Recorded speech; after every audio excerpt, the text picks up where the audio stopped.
Before we jump into this episode, a quick note on why we make Femmebot. Kat and I run Crybaby Productions, a creative agency working with enterprise brands. We help marketing teams turn complex products into stories and campaigns that actually drive growth. We started Femmebot because we kept meeting incredible women leading in tech. We wanted to create a space to share their thinking and leadership. So today we're joined by Rushenka Perera, who's VP of Marketing ANZ at SAP, where she leads field marketing across one of the most complex enterprise environments in the world. She spent over 2 decades in IT marketing across APJ, from Oracle to Pivotal to SAP, building high-performing teams and driving real demand generation. But what actually stands out is her ability to not just think strategically, but actually translate that into execution, especially in environments like tech that are constantly changing.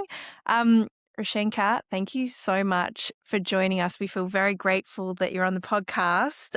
How are you going today? I'm great. I don't know who that person is you're talking about, and you make me feel very old talking about decades. It's weird hearing it back, isn't it? It is. You're suddenly like, what? I've done a lot. Well, speaking of decades, can you take us back to the beginning? And I guess just to sort of summarize, we always love to ask this question to our guests because it is, I guess, kind of a weird career to go into. How did you get into tech? So actually, I started off in legal publishing.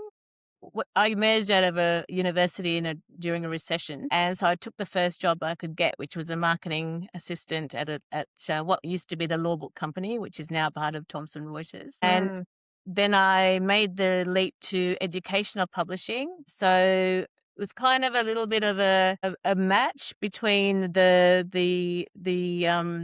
digitization of the publishing world. And so then I jumped from there to Solution 6, which also doesn't exist. And again, makes me feel very old when I keep thinking about all the companies that I worked at, which no longer exist. Well, it sounds like you kept going in the right direction. Yes. And I actually found the publishing world wasn't as exciting as the IT world. So that's probably why I looked to kind of what other industries I could make a transition into. And I could sell my wares more easily into IT, and it's proved to be a good decision. I mean, that's so interesting because obviously Claire came from publishing as well. And we've been on this journey. I came from television, so that's also an outdated platform now almost.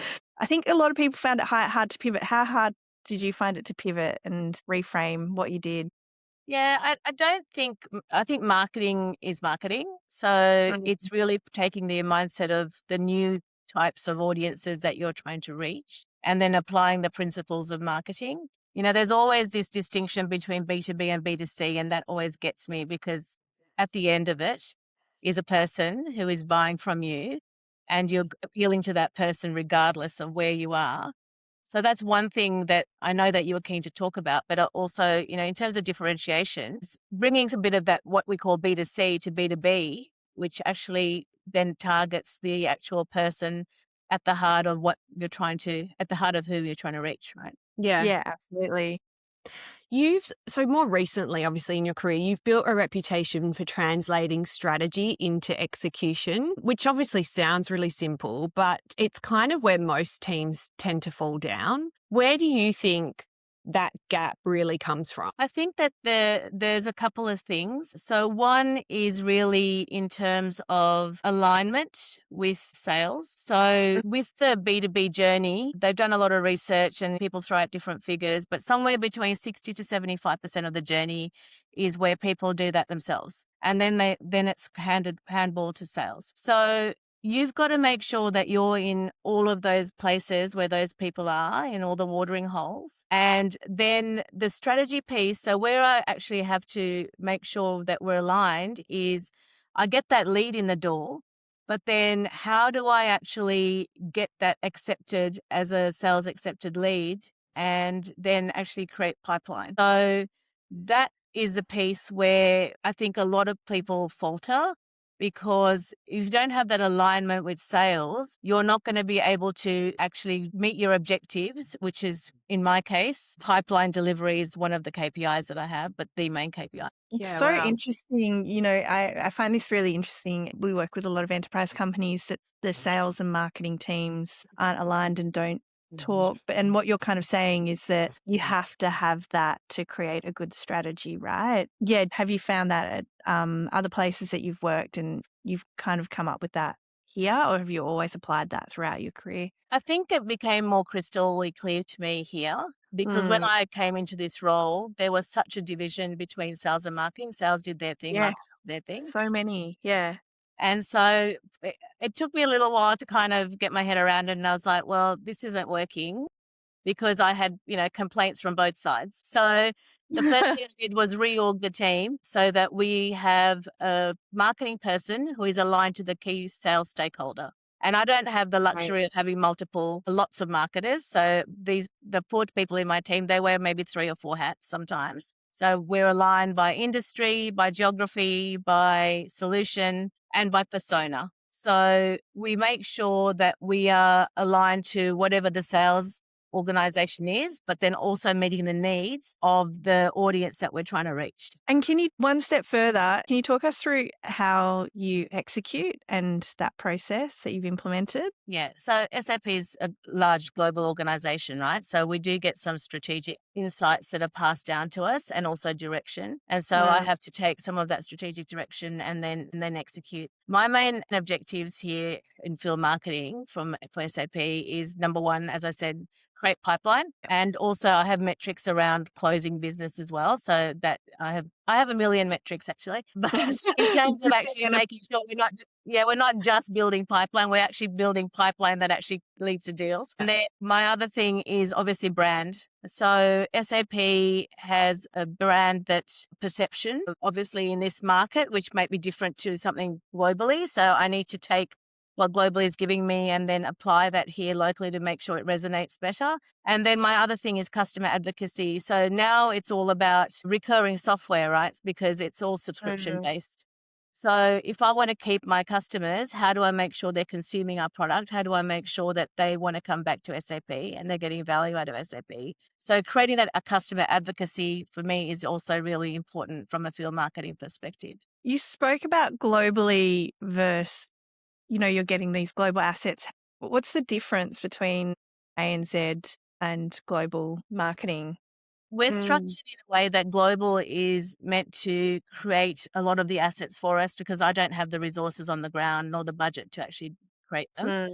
So we do use a lot of global assets, but in some cases, for example, if you look at certain industries like public sector, obviously the industry is very different locally. So there's a limited appetite for a lot of the global assets here. And so we have to customize them. That could be creating brand new assets, but most of what we try to do is to take the global assets and then rework them to make them more palatable here. And how important is that, do you think? Oh, really important, because if I'm talking about a public sector where the messaging is more relevant to something in the US, it's just not going to work well here. So, we have a different structure for a start. We've got, federal, state, local. So whichever segment of that industry I'm going after, obviously I've got to tailor that content as well. I mean, they don't have that structure in Germany or in the US. It's so interesting because, like you said, like right at the start about the approach being so similar really to B2C. This is so familiar to us even back when, because we do a lot of B2B, but we started in B2C and we actually started in beauty. And so we were getting collateral from L'Oreal was one of our biggest clients, and a global the global asset just would not resonate in Australia. And so having to localize that content with local talent was literally our bread and butter. And so it's really interesting that it's all the same, really, isn't it? Yes, absolutely. Yeah. Like what you were saying, that you're marketing towards an individual and that doesn't matter if it's B2B or B2C, it's still got to land with them, right? Yeah. And you might be, looking at different attributes of your brand. So in B2C, you might be engaging more sort of fun attributes, right? But in be what your people's careers are built on SAP. So you want to make them feel like they made the right choice. Like SAP is going to boost their career. SAP is going to show them as a thought leader. It's still appealing to that emotional piece of a person, as opposed to maybe B2C, as I said, is a bit more fun in terms of, having fun on the beach with if you're doing a Coke Okay. ad, or, you're Yeah. feeling like you're top of the pops because you've got an iPhone because you're so trendy. I think B2B is coming a long way. It's getting more creative, and, there's more B2B awards. And so I think there's a lot of principles that are being taken from B2C applied to B2B, which is good because exactly what you're saying. Can we take it back to the sales and marketing when they're genuinely aligned? I think creative performs differently, and it stops campaigns and stops them from being campaigns and starts them being much more commercial. What did that shift look like within SAP when they were genuinely aligned, marketing and sales? So first of all, we didn't have sales going off and doing their own little rogue activities, so which weren't on brand, which clashed with marketing activities. So that's the first thing. The other thing is, we also need to get buy-in from sales, right, on everything we do. And it's not just sales, but we have, a large pre-sales organization. We have solution advisory. We have all sorts of different parts of the business that needs to be working with marketing to make it effective. And so it's really getting that buy-in from people. And again, it's people, right? You're working with people. If your sales stakeholder doesn't have buy-in in terms of the marketing campaign that you're running, well, then they're not going to accept your leads, and everything that you've done is going to be in vain. So 100%. I'm shifting gears here, and I want to talk about leadership, because you've obviously worked across regions and across industries and huge organizational shifts. What does good marketing leadership look like when everything around you is changing? I mean, I feel like that is of the moment. And my thing is, in any kind of leadership, first off, you've got to trust your people and let them do what they want to do. But particularly for marketing, it's really about creativity and innovation. So you've got to let them actually bring forward their ideas. And even in an environment like now where, we're having, it's pretty tough out there economically, budgets are being tightened. But if you don't allow your team to bring you their ideas and you don't actually try to execute some of them, obviously you're not going to invest in something that's going to cost you millions of dollars. You're going to try and come up with something that's, a little bit scrappy but interesting, and then it shows them that you're willing to invest in them. It also shows them that they can actually think differently and can bring new ideas to market. So I think the most important thing is to encourage innovation in a team. Can you give us an example of when you have invested in your team in that way? Perhaps when you might have had your own idea, but thought, no, I need to go with someone else's here, and it's worked. I mean, it's really shown you that it was worthwhile. Yeah. So Trending Chats is a program that we launched. So, it was initially something we kind of brainstormed. We always have brainstorms with my team. So we constantly do that, at least 3 or 4 times a year as a group. And then whenever somebody has something that they're doing, for example, an account-based marketing project, then they might bring it to the team and brainstorm. So one of our brainstorming outputs was this intersection between podcasting and video casting and webcasts, where people were creating webcasts, which it's probably not the case these days, but 45 minutes to 1 hour long a couple of years ago. Mm-hmm. And we sat down and we said, well, no one wants to sit down for 45 minutes to an hour and listen. So what if we merge those kinds of communication channels and created what we like to call a new marketing tactic, which is actually a mix of a podcast and also a webcast. So you get to interact with the people who are giving you the information on the podcast, but you get it only in 3 minutes, and you get 3 key takeaways in those 3 minutes. So we had that idea. I had sort of specific ideas as to how that would roll out, but the team are much more knowledgeable than me and also much more technology savvy. So they have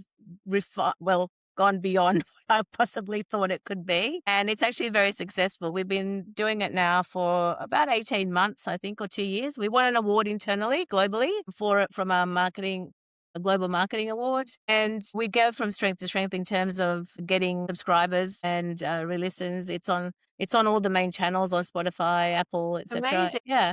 So that's an example where I don't know everything and I don't profess to know everything, and the team know a lot more than me. So I'd leave it to them to come back and say, well, that idea was good, but I don't think it's going to work. This is going to work better.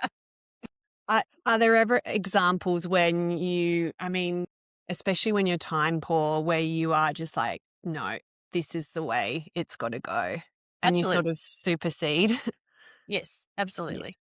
Yeah.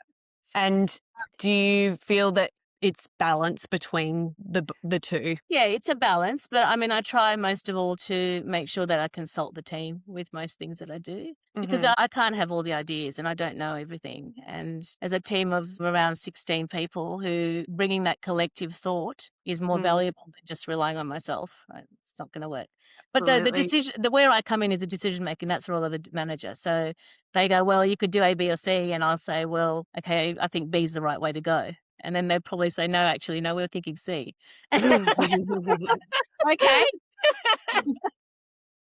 Obviously, we've spoken about this, but you've had a very long career. How have you seen the role of women evolve over time and over that space, especially in tech? It's gone leaps and bounds. So when I first started out in tech, there were very few women, even in marketing. There weren't a lot of women in marketing. It was quite male dominated. Nowadays, most tech marketing is female, which is amazing. Not saying that we don't want male colleagues there either. They're great too. But that's come leaps and bounds. But what I see is a lot of growth in terms of sales, females in sales. So that's always been an area which has been very low female proportion. So I think that is important. And I think there was a time there when we all had quotas and things about female representation, right, in the workforce. I think that time has passed, and people now actually are able to say, well, I'm going to hire this person regardless of whatever their sexual orientation is, because they're just the best person for the job. So I think it's been amazing for women, and there's a lot of support now in the tech industries. There are Girls Who Code and all sorts of other kinds of groups that encourage women to actually enter a more STEM-based activity as well. So it's not just, well, I'm talking from a marketing perspective, but, just going into the actual techie tech side of technology. There's a lot more growth in that area. Like, I know one of my friends, her daughter was doing computer science at university, and she says that from the time that this was about probably 6 years ago, so from the time she started in year one to when she left, she could see this cohort of women now coming through doing more of those kinds of STEM courses, because there's just such a push by people to try and get females into them. So it's amazing. And I don't have a daughter, unfortunately, but if I did, that would be something that I would have encouraged. And what about at a leadership level? You spoke about women sort of being the minority still in sales, but what about at a leadership level, in order to sort of make the progress continue? Is there anything else that needs to shift, do you think? I think those boys' clubs of when I first started in tech have kind of moved a little. But there's probably some of those that still exist in some companies. SAP is pretty good actually in that regard. But I think that needs to change a little, and it's just coming through the ranks. So as more females come through the ranks, that boys' club thing will dissipate. Feeling. But here's a good example of how creating a safe space for females will really work. So one of the campaigns that we developed a year ago is an AI study tour for women. And it's called SAP Intrepid Women SAP AI Study Tour. And basically, we did some research. We saw that obviously AI was something that was on top of everyone's minds. We saw that there's research to show that women have not put themselves forward as much in the area of AI in terms of learning. And we weren't sure why that was, but that seemed to be the fact. So what we thought was, well, let's create an AI study tour just for females. And we had 12 women go on a trip last year. Obviously, we marketed it in a way that made it very appealing. So if you're female, most females love going to Paris. So we took a tour. It was a week-long tour. We took them to our headquarters in Waldorf to show them all the greatest AI technology that SAP produces. introduced them to board members and customers whilst they were in Germany. Then we put them on a high-speed train to Paris, and we had them actually again meet customers. We flew in some speakers from the UK that were actually thought leaders in AI. We got things that females, I'm generalizing, right? But most females would love to have a champagne tasting. So we have customers who are Moe and Hennessy, a tasting for them with Verve and Moe. We had dinner at the top of the Eiffel Tower, which is a Michelin star restaurant. Wow. We provided experiences for them that they could choose from. And this is not SAP paid. These women genuinely want to learn about AI. Obviously, the locations are appealing. Their main reason for coming on that tour was to try and increase their learning. And the important thing is when we came back from the tour, 6 months down the track, we can see that one of the women has changed her role. So she's taken on an AI role, and another one of the women is championing AI in her organization, is recognized as the AI expert. So that's what we want to achieve. But the main thing that I heard when the women came back was they said they loved the fact it was just females. They felt like it was a safe space. They could say whatever they wanted and didn't feel like they were going to be shouted down or for made to feel like, they didn't know what they were talking about. Just having that just females just made it a very safe space for people. And that was the main feedback that we got. And they loved it. We're doing it again this year, by the way. So we're going You get to go. Yeah. No, I send a member on my team, not me. They execute, so they get to go. But we're going to the Netherlands and to Madrid. Amazing. So good. You said before that budgets has obviously shrunk, which I feel like everyone in the industry is feeling at the moment. Where would you say, from your expertise, that teams should actually be focusing on in terms of resources right now? In terms of investment in tactics, or you mean in terms of head? Investment in tactics. Is it investment in tactics, or is it investment in media? Where should people be spending their money right now with the smaller budgets? Yeah, I'm an advocate for always having constant brand activation because I think that you need to make sure, and I don't subscribe to the funnel, but I can't think of a better word, is you've got to feed the top of the funnel. You've got to feed, you've got to make sure you're providing an omni-channel experience throughout that funnel piece. So, and with B2B, it's so complex. I think you also asked about the execution gap before. And another thing that is with tech marketing B2B, you've got a buying group. So it's very difficult to translate into results if you don't reach that entire buying group. So it used to be that the buying group was maybe 2 or 3 people. Now we know that it's more like 8 or 9. We know that it takes more than 30 odd touch points per person to actually get them to actually reach out to sales directly. So you need to make sure that you're covering all aspects of the customer journey. So I would make sure that I'm investing in activities that are actually driving inbound, as well as activities that are actually progressing the leads through the sales cycle. And as I said before, I believe in field marketing, we need to be thinking about not only is the getting deals in and closing them, but also brand building and also customer advocacy. Because particularly with big ERP systems, with technology, you've got to have the right use case or the right story. I've stopped using case studies as the descriptor, and tell stories about our customers and their successful outcomes. Yeah, I hate case studies. It feels so dated.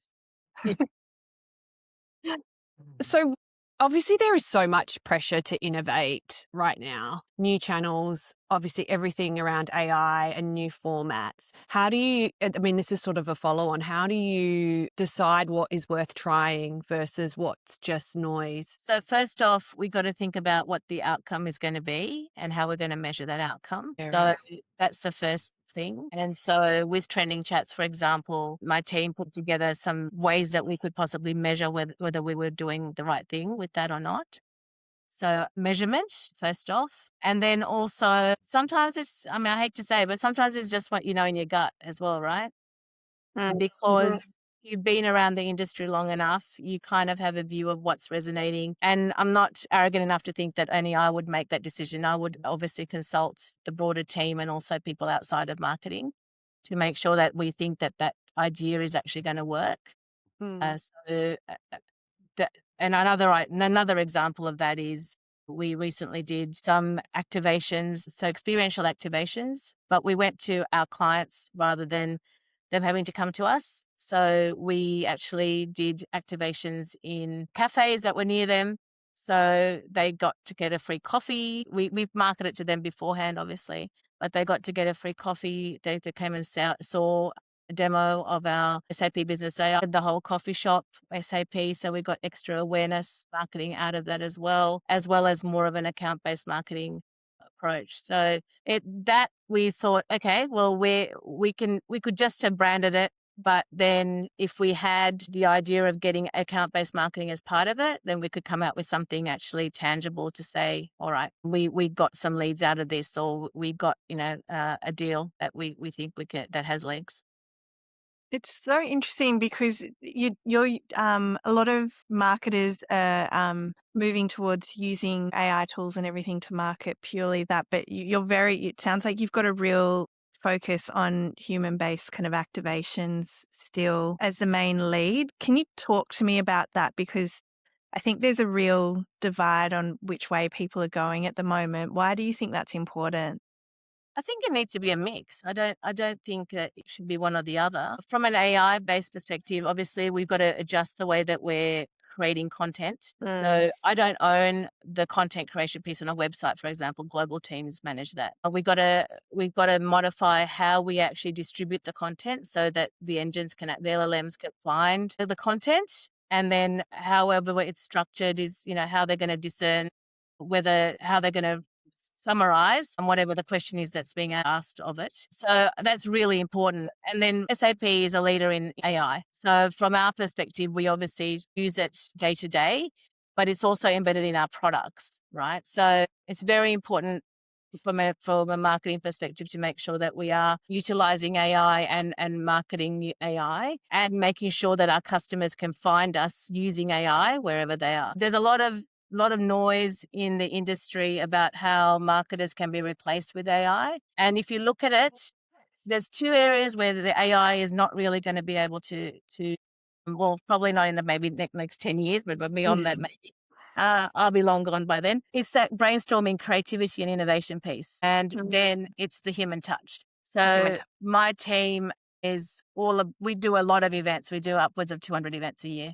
And those events, my strategic direction there is let's touch everyone who comes to our events with all the senses. So we've introduced, for an example, things like diffusers. So if we're doing an executive event, we will have a signature scent for that executive event. And we will make sure that there's a touch and feel experience. So making sure there's in our case, a demo or whatever it is that's available, making sure that they leave with something memorable. So they probably don't remember the demo, but they might remember that there was something that was really cool that really excited them. So what's that cool thing that that's what AI is not going to be able to do from a marketing perspective. Yeah. And so I've been to a couple of talks where they're like, oh, well, marketing's dead, AI is everything. I'm like, well, no, it's not going to be. And I feel like it's actually going to be even more important to have people to be able to humanize the things, because that's the aspect that AI won't be able to do. So, sorry, I just had a chainsaw start. But it's so interesting because it's the same thing that we hear over and over and over again. We're talking to all these leaders in AI, but the reality is that they're all really investing in that human touch point as well.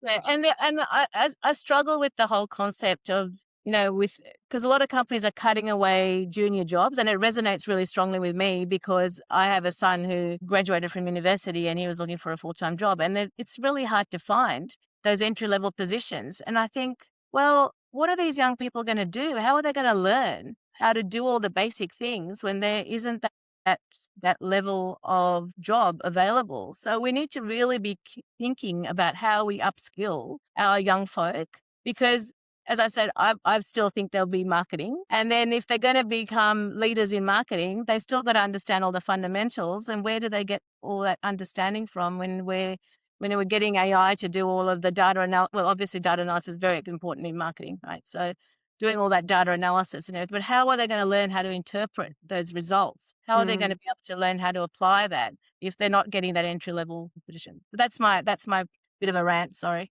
No, I totally agree with that.